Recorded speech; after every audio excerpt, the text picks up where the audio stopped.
द्वादश स्थानी शनी शुभ राशीत असेल तर ह्यांना खूप चांगली फळं देतो, जसे परदेश गमन व तेथील कीर्ती,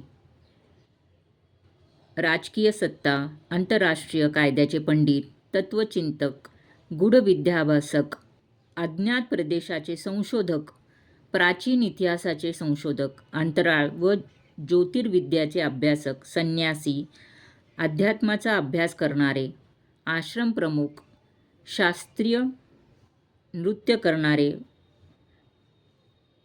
अशी ह्या शनीची फळे आहेत. बरेच वेळा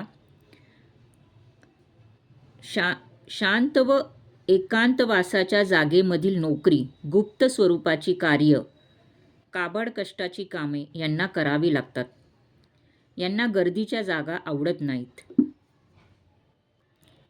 यांना पवित्र स्थळांची यात्रा, विशेषतः हिमालयातील तीर्थस्थळे पाहणे, योगाभ्यास, ध्यानधारणा अतिशय आवडते. गुप्तरित्या हे अनेक लोकांना मदत करतात. अशुभस्थनी अशा व्यक्तीला कर्जबाजारी व आळशी बनवतो